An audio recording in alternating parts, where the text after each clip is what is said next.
Hello everyone, welcome to Botanical Bootcamp.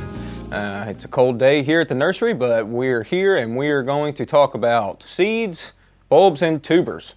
Now I did do a propagation video a few weeks ago and I mentioned seeds in pretty good detail, but we're going to do it again just to give y'all some more info, and I'm going to go less over cuttings and grafting and layering, and I'm going to switch over more towards bulbs and tubers. So first things first, let's start with seeds. And let's figure out what we're going to need to get those things going. First off, let's see what we're going to use actually to plant our seeds with. I brought a number of seeds in here today. This is our good old seed starting tray. This is plastic. You can use it year after year.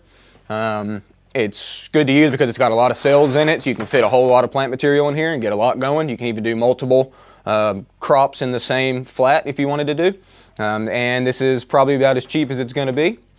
And so that's that. You can also use these flats. These are little Jiffy flats. These are biodegradable. What's nice about these is you can start your seeds in these, and once they germinate and they get big enough, you can literally just tear them off of each other and you can plant those directly into the ground. You don't even have to take them out of it. They go right into the pot. The roots will, this will get moist down in the soil, and then the roots will expand through it and they'll grow through your existing soil. So these are nice to use as well, but you can't fit as many seeds in these things, so may not, may getting a combination of both is the way to go.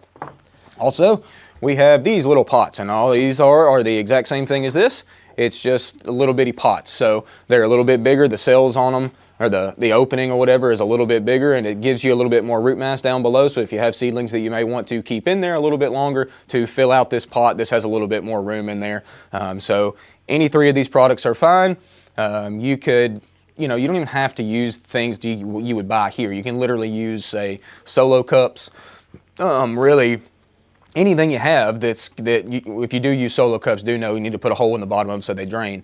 But really, anything that can hold soil, that can hold a seed, you can use. So you don't have to buy stuff if you have it at the house. Okay, so Austin, would you recommend with the Jiffy pots, like if you start the seeds in a seed tray and you start a bunch of them, could you divide them off and put them in those and keep them growing and plant them? You could, but really, I'm not trying to transplant too much in the same pot, especially if I'm going, from seed tray to the ground. I don't really want another step in between that, really, because then you have to deal with another transplant later. So if you were doing a much larger container, then yeah, you could go straight from that into a bigger Jiffy pot, which I think we do have these bigger as well. I think they come in like a 5 or 6 inch pot as well. You could do that to finish it off a little further, but I like to just go straight from the flat right into the ground. So whenever they're big enough to do that, that's whenever I'm going to set them out. And about when would you set them out? It depends, but you're going to check it's mainly trial and error. So you're going to, once your seedlings get up, and I'm going to talk about that in a little while, but once their stems get fat enough, then you kind of tug on them a little bit and you just see where they're at. You can pull one out of the seed cell, look at its roots, see where it's at, but you generally want a seedling with about, 2 to 3 rungs of true leaves on them, and a sturdy stem. Once you have that, generally they're ready to get set out. And what are true leaves? True leaves differ from their seed leaves. So with every seed, there will be, depending on, we're going to talk about dicotyledons. It's kind of a fancy term for 2 seed leaves. So let's say you take a bean sprout. It's going to, whenever it germinates, it's going to come up with a stem, and then there'll be 2 seed leaves that come off of that. Those seed leaves look much different than true leaves. So every plant has those seed leaves that they're eventually going to drop off, actually. But once the new growth comes from in between those 2 seed leaves, those are your true leaves, and those are the ones that are going to be true to type, and they're going to look similar to what you would think of, what you want the leaves to look like. But yeah, whenever they first come up and you only have seed leaves, you need to wait until you get true leaves above that until you want to transplant, okay? Otherwise, they'll probably die from Well, they just don't have much root mass. There's not enough down there below to pull out and put in anywhere. So it's not good practice to do that. Okay. All right, so let's put these to the side. Second thing we're going to need, I'm going to use this flat. It's just easier to me, and I don't want to mess those up. Second thing you're going to need is your soil. So these are 2 products we sell here. We also sell other ones you can use. These are marketed as seed starting mix. Not much different than just like a basic potting soil. There really isn't much difference. Well, these generally start with peat or coconut coir, and they're just light and airy, and they're not heavy. They don't have topsoil in them. So and they hold water pretty well, but they also allow for water to drain pretty well too. So this is going to be the next thing you're going to need. Obviously, you're going to need your medium to put down in here. And then, obviously, you're going to need seed. I'm just going to show y'all with one type of seed packet. I'm not sure what I'm going to choose yet. But I brought a number of seeds in here to talk about. Sunflowers, corn, beans. Those 3, as y'all probably know, are a very easy seed to start. Corn, beans, and sunflowers are some of the easiest you can do. You can drop them on the dirt, push them in a little bit. They're going to come up. That's why, you know, growers, corn growers, bean growers out in the fields can just drop them in rows, and you see huge fields of corn and beans. They're a real easy germinator. These don't have to be started inside. I recommend waiting, or honestly, till the weather warms up. Generally here, we're going to wait till after April 15th, generally, is when we hopefully have our last frost date. And once the weather warms up enough, I generally plant my garden in May. I kind of just, it's hard because I want to get it going, but I usually wait till about May 1st, the first week of May, to get my stuff set out. And then you can just plant directly with your corn and beans and sunflowers straight into the ground. You don't have to worry about putting them in seed flats. Brought some other ones here. I brought peppers. I brought peppers in here today because my boy Tyler over here told me that he's always had a tough time germinating peppers, and he's not wrong. They take a little bit longer to get going, and without a lot of sunlight and warmth, they don't do much for a while, so they tend to get overwatered. And if they don't have enough sunlight, they tend to get leggy, and they have this real thin stem, and they'll get tall, and they don't transplant, they don't set out well or transplant well. That's a chronic problem for yes, me, the legginess. Yeah, keeping stuff too wet whenever they're young like that, they don't have enough root mass to really take up that water and use it. So they just sit in there and they sit wet, and then when that happens, you tend to see rot, and you just don't get strong, healthy seedlings. We got a question. Can seed starter be added to potting mix for starting seeds? Perhaps half and half so roots get down to potting soil, or is it just too heavy? No, potting soil is fine. Like I said, you'll probably open that bag and see that seed starting mix and potting soil to you probably don't look very different at all. There's not like a different ingredient that makes this a seed starting mix. It's just light, and most potting mixes are light as well. See, we make all of our own soil products here, our earth mix soil products, and one that we make is called Organics I, and it's an indoor, what we market it as is an indoor container planting mix. I've used that every single time for whenever I start seeds. I've never had problems with it. It's just a light, airy potting mix. So I've started my seeds with that for years now, and I've had great success. So like I said, when you open those bags, you're probably not going to see much of a difference. But yeah, if you want to mix them half and half, that's totally fine. Okay, brought some nasturtium. People like these. They have a almost spicy kind of flavor to them. People add them to salads. They're not my favorite. I don't really like eating them all that much, but it's a pretty little plant that grows kind of low to the ground and blooms a lot in the summertime. And last but not least, I brought some lettuce. I brought lettuce specifically because it is very tiny, very, very small seed. General rule of thumb is that the smaller the seed, the less you have to bury it in the ground or in these seed trays. So the bigger the seed, like beans, corn also, sunflowers, they're also fairly large seed. You can press those down into your soil mix further. They need to be seeded down in the ground a little bit better. Lettuce seeds, you need to more or less sprinkle them on top, and you only just have a simple little press to press them in and then cover it up. With lettuce, you don't even have to cover it up. I just recommend it to kind of keep them where you want them. This also goes with kale, collards, mustard greens. It's kind of funny, me and my daughter planted a whole bunch of seeds earlier in the fall to get a fall crop going, which was the kale and the collards and the turnip greens. What we did is we mixed them all up in a big bowl together, and we went out to our little plots and we scattered them about. Well, in the middle of doing this, we dropped the bowl of seed when we had a bunch left in there, dropped them in gravel, and literally pretty much every single one of them came up. So at the moment, I've got a big chunk in my gravel of just, all those collards and kale and things that just popped up. So pretty easy one to germinate as well, just by laying them. They don't have to bury them near as much. Do you prefer planting those outside, or if you start them indoors, do they have like a certain light requirement to germinate? Yeah, actually, I believe the lettuce, I think I've read this before, it's in the back of my mind somewhere. I think that lettuce actually prefers to have some sunlight to germinate. Not all things are like that, but the light is kind of crucial when it comes to the lettuce. They do prefer to have some sunlight, but mainly warmth and water is going to be the reaction that triggers these things to start growing. Okay, we have a question from Robert. How would you recommend starting very, very tiny seeds like creeping thyme indoors? Do you recommend starting them indoors? If you have proper sunlight and you have, if you have grow lights help out a lot. That's one though that since it's a hardy perennial, you may be able to just start outdoors once the weather gets warm, because there's no real rush on getting it up and going. So I would prefer to just wait till the warm weather comes around to get me actually where I can start them outside and I can use the actual sunlight from the earth and use that instead of having to do it inside, because I'd prefer waiting rather than having leggy little bitty seedlings on the inside of my home just to have them, because there's no real rush on getting them out. So if you can wait for the weather to warm up, I would just use the outside if you can, instead of trying to start them indoors, because indoors is a little tricky for seed unless you're set up with grow lights or your windows are fantastic, and it's a little bit tricky getting seeds looking really happy and sturdy and healthy indoors.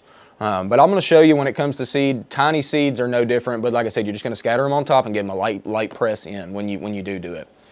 Does the age of the potting soil, like if it sits in the shed over winter, if it's a year old, is it good enough to start seeds still? Generally, yes. I don't worry too much about that. I'll use dirt from wherever I can find it around the house, as long as it, one season old is not going to do anything. It's fine. Just use it if you got it. As long as it's not like saturated, or if it's got if you notice insects that are crawling around in it that have gotten in there over the winter, I want to avoid that. But if it looks like clean dirt and it's still dry, you can reuse it. Okay, so what do you think we should do? Think we should get started? Oh, I wanted to tell y'all a fun fact about corn. People don't know this a lot. It's just fun for me. So corn, I grow corn every year. This is peaches and cream, which is a bicolor variety, very sweet, very tasty. But something that's kind of fun is that a corn plant will grow up, and then you've got the tassels up top that hold the male pollen. And then down below, you have this ear of corn that's starting, and y'all know all of the silks that come out. That's the female part of the flower. So when the pollen drops and it comes down and makes contact with those silks take that info and they pass it through. So the cool thing is that every single one of those silks that you see runs down to an individual kernel of corn.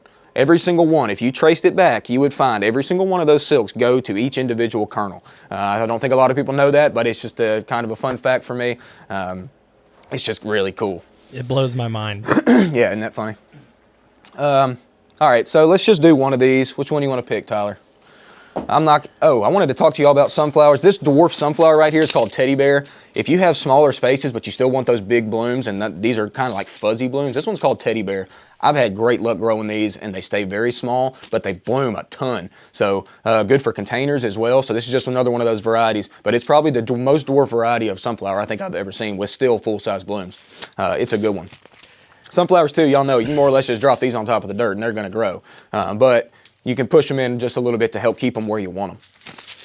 And usually the problem with my sunflowers is that the goldfinches love them so much that they snap them off of the top of the stem. They sure will. So a lower one might help. All right, I'm not going to do corn and beans because y'all need to start just sow directly corn and beans into the ground. They need a lot of light. They need a lot of warmth. So I don't recommend really starting these indoors. Just wait. Just wait it out. Since earlier that guest mentioned lettuce, let's go ahead and get those going. Okay. And because you can't even see the seeds in here. They're so small. So I hope there's some in there. I don't even feel like in there. All right, let's get some dirt. You gonna do Livingston like that?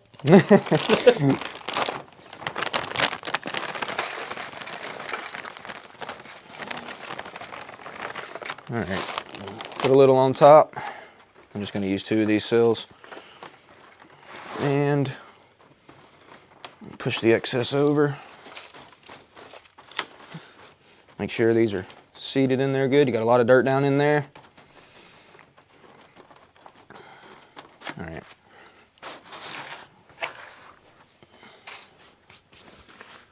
All right, lettuce. Hope you have some in here. Stella's asking, where do you recommend that I buy seeds? from Bates Nursery. One of those places is Bates Nursery. We have botanical interest in Livingston seeds. We have heirloom and regular varieties. There are none in there? There is no, this happens sometimes, but it is extremely rare that Wow. there are no seeds in this packet. Solid. Cool. All right. Well, let's Maybe switch up. Sorry, no nasturtium? lettuce today, guys. Nasturtium is on the opposite spectrum. It's a very large seed, and I can definitely tell there's some in here. So, sorry about that. That's weird. May have only happened to me one other time before. Yes, so there are organic and heirloom varieties of seed that we have. We also have Botanical Interest has some really great seed mixes if you're looking for like really cool mix of like perennial flowers or flowers for hummingbirds or butterflies. Yeah. They also have cover crops too, which cover cropping is really great thing to get into both summer and fall. Yeah. All right. So these are nasturtium seeds. They kind of look funny. All seeds look different. These Let me are real get a wrinkly. little bit more detail here. You see that? Hey. You see that Wow. good? Yeah. Yeah. They look like shells. Yeah. Wrinkled up. Mm-hmm. All right. So yeah, first step, just drop them on top. One per cell if you can help it. Bigger seeds, you're just going to do one. Lettuce, if I would have had any, you would have seen that it's almost impossible to just get one in each cell. That's okay. Lettuce can be planted very closely together. I was going to say it grows pretty tightly. You more or doesn't it? less can plant it on top of each other. That's usually what I do. I put them in tight.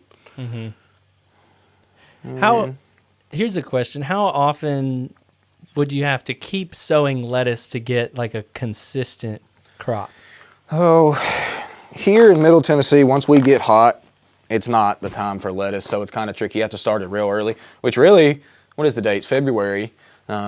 6 weeks before you can even set them out earlier. Really, you could probably get some lettuce going. You could even get some cool crops getting them started indoors if you want to. And they'll be ready to set out before you know it, because you can set them out a little bit earlier, than you could as warm season crops like tomatoes or peppers, things like that. And hopefully they would finish for you. Generally, those plants are a 50, 60-day crop. That's on the low end. Some can be 70 to 80. But anyway, yeah, so you could probably get some lettuce going right now. Lettuce germinates very quickly, usually under the right conditions. So I've actually read with warmth, with like 75 degrees, lettuce can literally germinate in like 2 days. Pretty amazing. So go ahead and get some lettuce going. You can even keep it indoors as long as you got great light, and you can nibble on it as as it's inside. Okay, so we've dropped our seeds. Brittany's asking, how tightly do you pack the dirt for the starting tray? Don't just go cramming it in there or anything, but don't be super light about it either. We need to make sure that we've got a lot of soil down in those cells and it's nice and firm to the touch, not sinking in right when you press it. You'll see when I'm about to press how it presses without just going away. So, like I said, don't be nuts about it, but you do really want to pack it a little bit tighter than you would think. So I hope that's helpful. It's just kind of a feel thing, though, to be honest with you. So now I've got my seed in there, pretty large seed. Once again, very similar size to a bean or corn. We're going to go past the soil surface a little bit further, about halfway into the cell, maybe about as long as maybe my finger, the first line of my finger there. So give it a firm press, let it go. Same with that, about a finger digit worth. Get them all down in there. Try to just keep it on the center. Now this is because it's a bigger seed, right? Yes. Like I said, with the lettuce seed, if I did have one, say it was over here, I would literally have it on top and I would just go beep. I mean, just barely give it a press just to be in there. All right, so once we got that, we're going to cover it all up and press. We want to get that back firm again. We got a question. Plant cool crops outside mid-March or earlier if start indoors now? Yeah, if they're started and they're up and they're strong, yes, you can do that. When they're real small and young, they're still very susceptible to cold snaps. So have some things ready just in case something happens with our weather and it starts to dip real low and you got some small seedlings, get ready to cover them, maybe with some 5-gallon buckets, some blankets, whatever you can do to get them covered up. But just keep that in mind, keep your eye on the weather because that can all change really quickly. And Bates Nursery also has a selection of row covers, as well as these things called hot caps, which are just this nice kind of light papery material that you can throw over on top really easily and kind of stake it down. if you're having a cold snap. We also have frost blankets too, where you can throw over a whole raised bed if you need to. Build a frame, throw it over there, and snuggle them up. Yep. All right, so there we go. We've got our stuff planted. I've pressed them in firmly, as y'all saw. The next step is going to be water. We're going to take a, hopefully you have like a watering can that's got a pretty good, fine kind of mist to it, and water these things fully. You can bottom water with these, which is nice because it's got this plastic tray in it that holds water. You can fill it up with water down below and let the plant simply take the water up like a wick through their soil. Once you see the tops of the soil is moist, then you know you've got water throughout this whole seed cell. So you got to keep water on them, you got to keep warmth on them, and then once they are up, sunlight is truly crucial. If you see little bitty seedlings that are tall and they're weak, they're not going to transplant well. So that's that's a lack of light. If you really want to start seeds and get into this, you might think about getting some grow lights to help you get direct light right on them.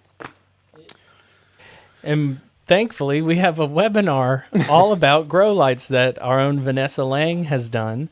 That kind of is a primer to getting into that kind of thing. Mm-hmm.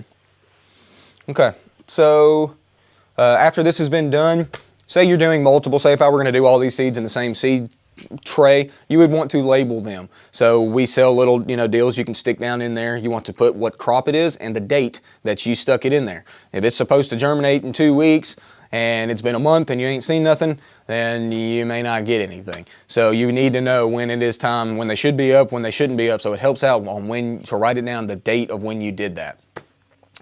And then also too, these seed packets are very helpful. Everything on the back here is going to tell you what you need to do for the most part, how deep to plant them, when to plant them, the days to maturity, which is important, like beans here, a 51-day crop. And it gives you all that info. So really read up on your seed packet before you ever plant them, and that'll help you out too. So, all right. Seeds. I do like seeds. They're fun to do. Germination's fun for me. All right, got all that. So there we go. Anything else we need to know, you think? If you guys have any questions for seed starting or anything related to that, please type them in the chat. All right, otherwise I think we may move on. Go ahead. Okay. Okay, the next step in this, which has nothing to do with propagation. The propagation is the making of new plants. What I'm going to be talking about is bulbs and tubers. So with seeds, we're definitely making new plants. With bulbs and tubers, we already have them. We can separate. I'll show you how to do that later, hopefully.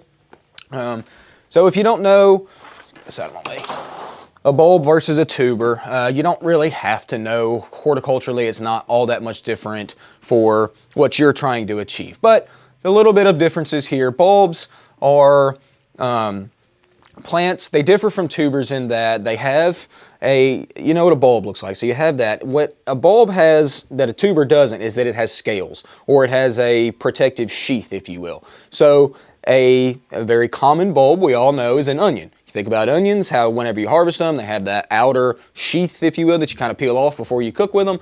That is going to be evident with pretty much all bulbs. There's some outliers out there, but for the most part, that's going to be your identifying factor on a bulb. So common bulbs are onions, tulips, and also, say, elephant ear bulbs. Y'all probably all know what that looks like. I'm going to talk about that here in a minute, too, on, something else on that in a minute. But yeah, all those are classic bulbs.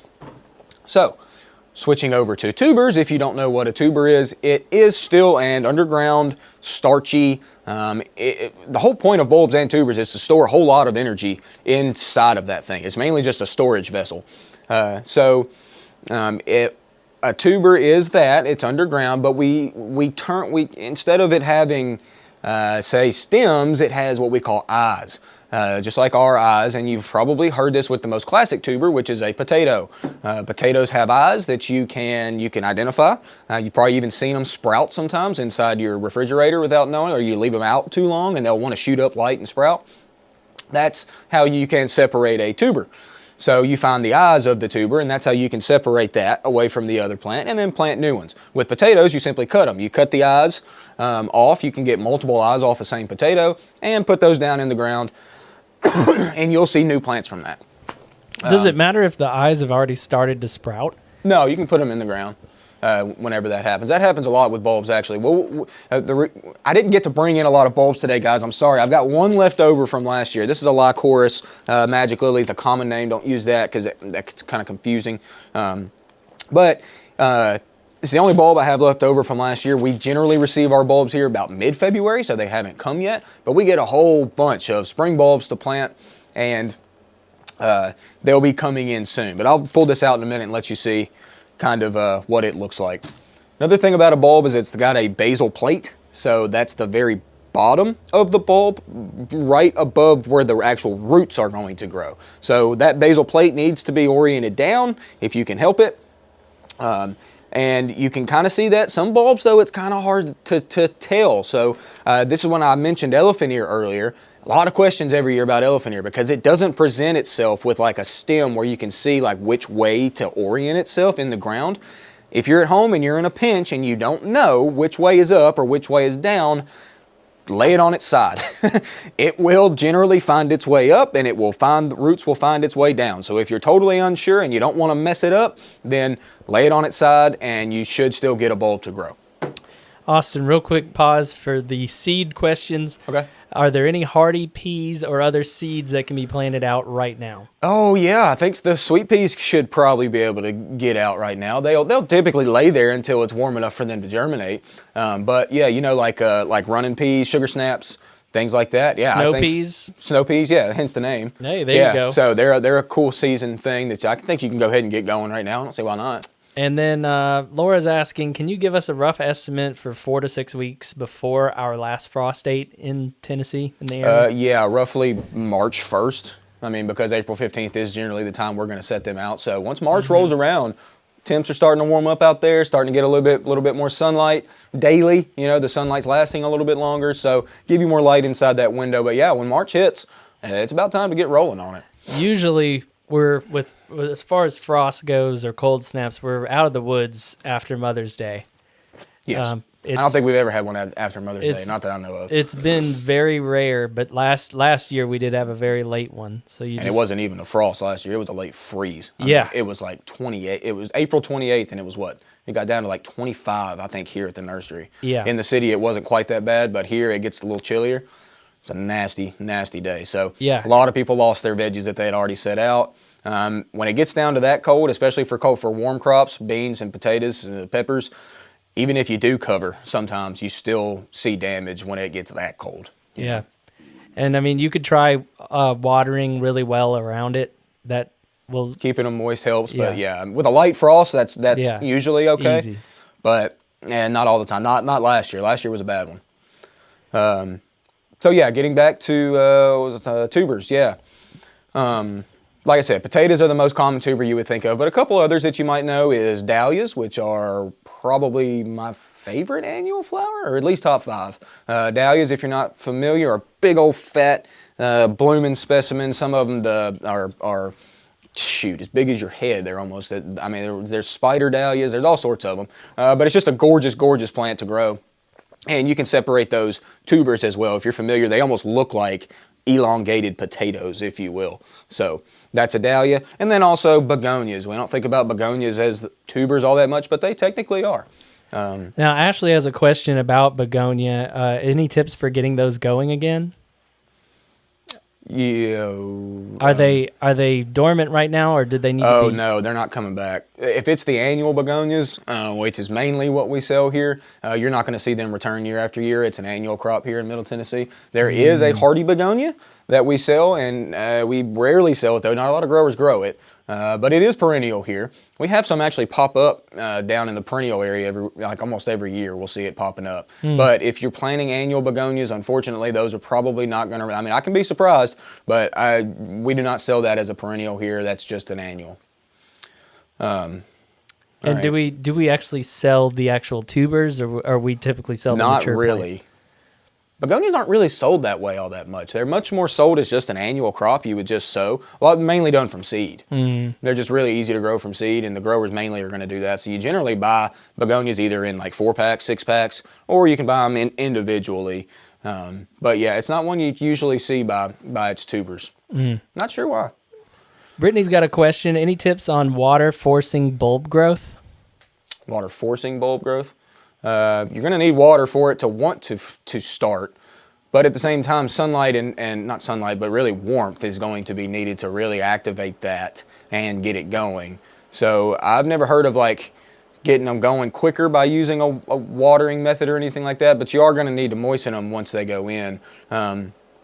That made me think, though, I do need to note, if you are storing bulbs over the wintertime, let's talk about dahlias, since it is one of my favorites. They do not usually perennialize here either. You usually have to, right around the frost in the fall, you need to go ahead and lift them out of the ground, clear off the dirt, cut off the stem, and put them in like a paper bag in roughly like 50-degree atmosphere if you can help it. We don't want it much warmer than that if possible. Like, don't just leave it inside your house because it'll want to shoot, like Tyler was talking about. It'll tend to want to shoot stems up, which isn't the end of the world. It's just you don't really want it to force energy when it's not supposed to. So the storage of bulbs is important if you want to do it year after year. So keeping them dry is the first thing. We don't want moisture, so we avoid plastic bags if we can help it because that can sweat. We want to, avoid that. So paper bags, 50 degrees roughly, or like outside in the shed, as long as it's protected enough to where it doesn't dip down into freezing weather, or really a garage usually is always a plenty good spot for storing your bulbs or your tubers. So let's get a bulb out and just look at it. I don't even think, this is called Lycoris.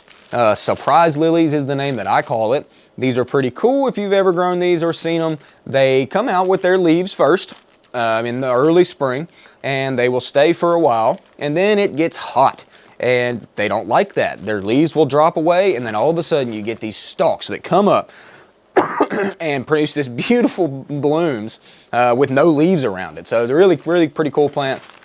Something to think about growing. We've had these for such a long time, I'm not even sure they're going to be viable.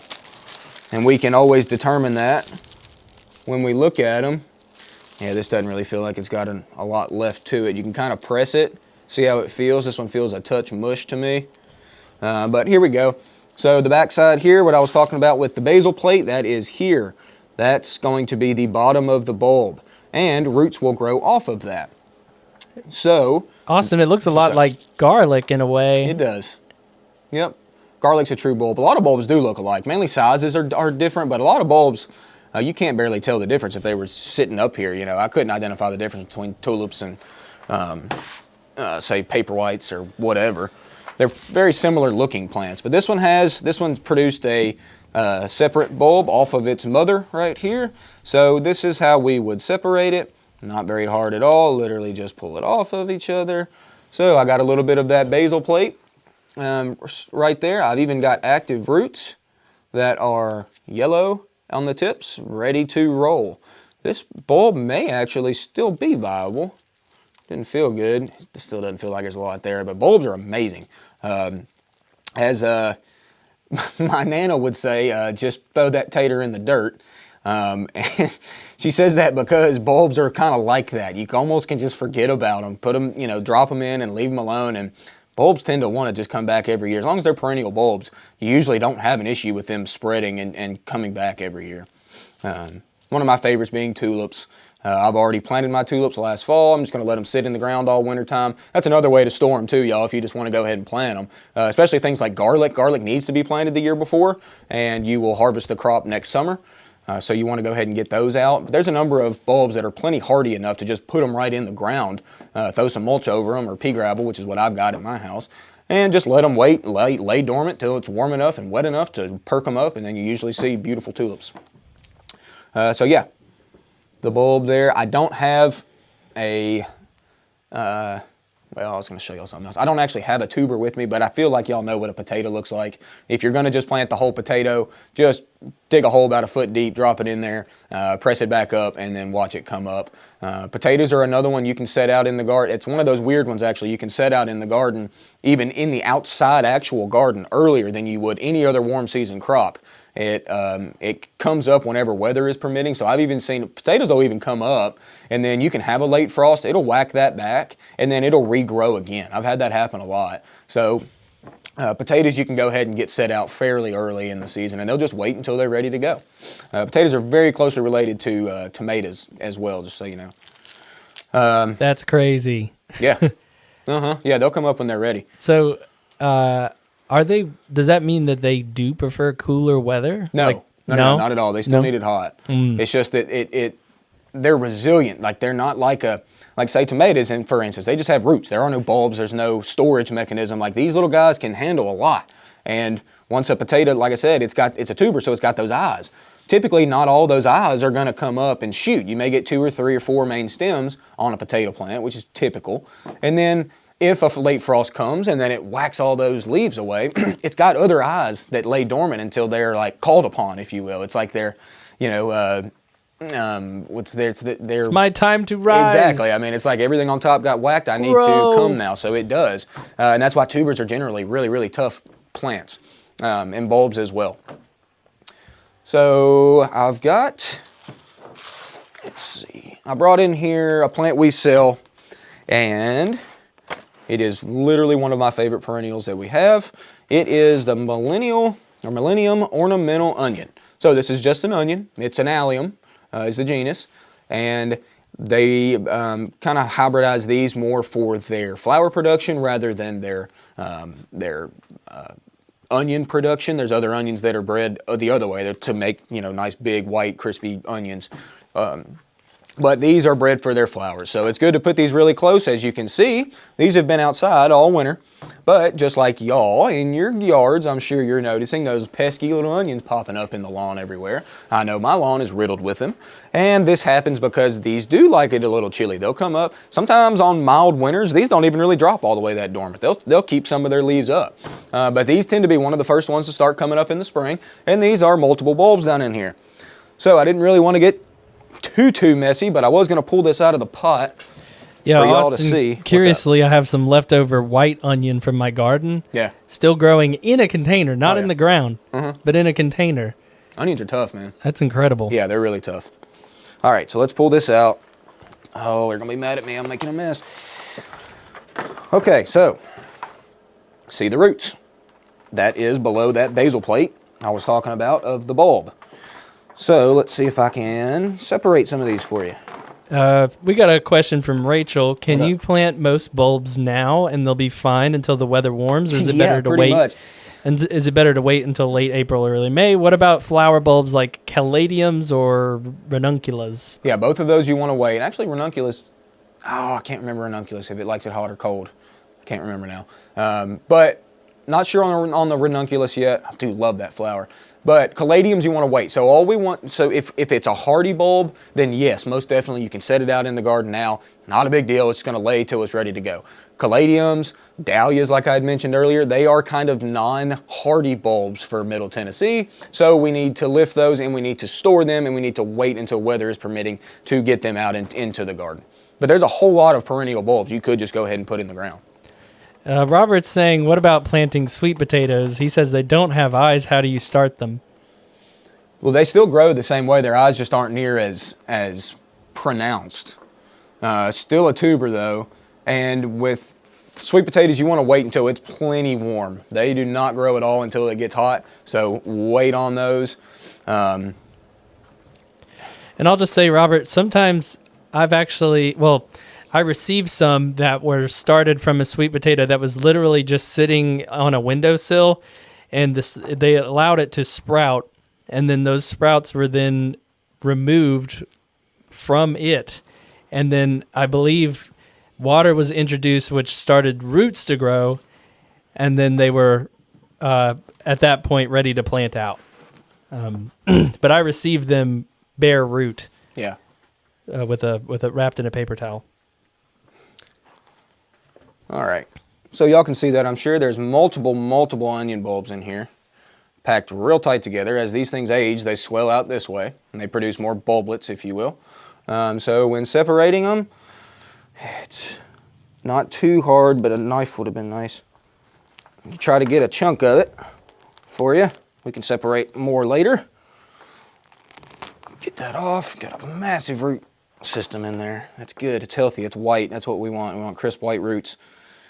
And then so you've got a nice little bulb cluster there that you could put out elsewhere. You could even separate this down literally to individual bulbs if you're, if you wanted to.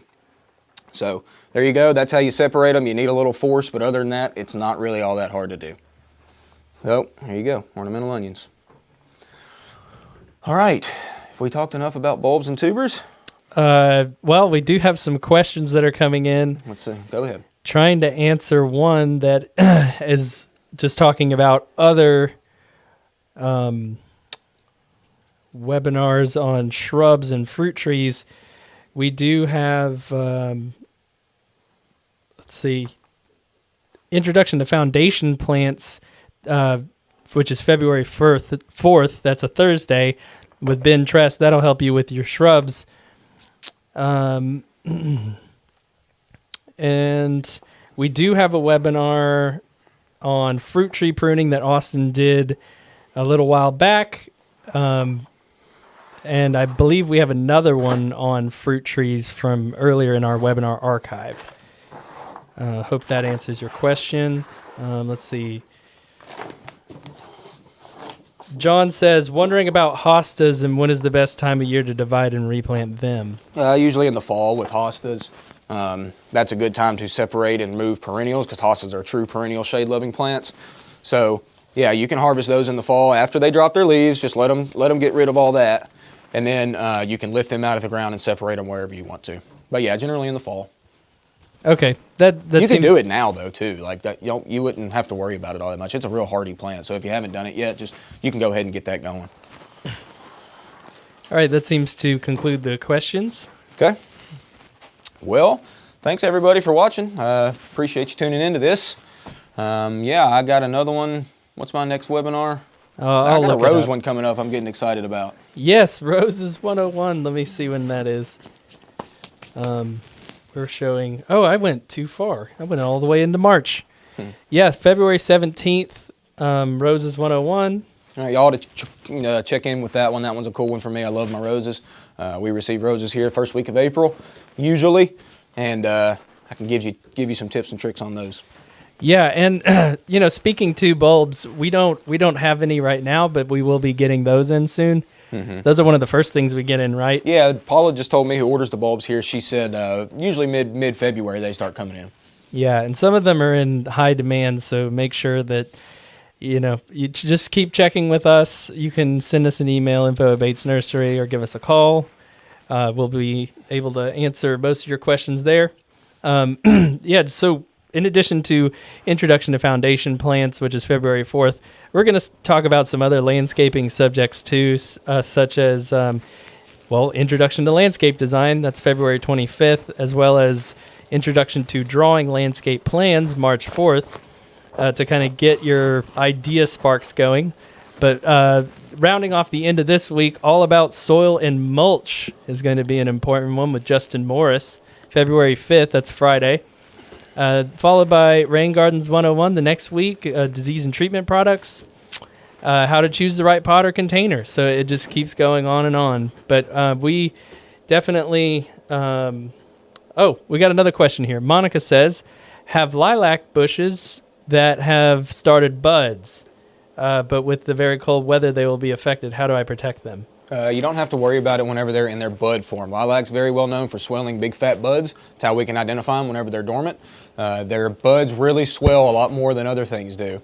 So just as long as they're not cracked, as long as they haven't cracked leaves, then you're going to be fine. They can make it extremely cold. Lilac actually doesn't even go much more south than here. They live, I think a customer told me one, they were from Sweden, and it was like their country flower, I believe. So like way north, lilacs can live. So don't worry about our weather knocking back a lilac. The only time you need to worry is if it leafs out and has real tender little leaves on it, and then we get a cold snap that would whack those back. That's whenever you would think about covering. But as long as they're tight in that bud, they're fine. Okay. Yeah. All right. So yes, please check out more webinars on our website. Sign up for our Bates Botanical Bootcamp newsletter. We'll keep you up to date. There's also a blog webinar archive. If you click on blogs on our website and go down to Botanical Bootcamp webinar archive, we have tons of them. And we just thank you so much for tuning in today, and we'll see you in the next one. Thank you, guys.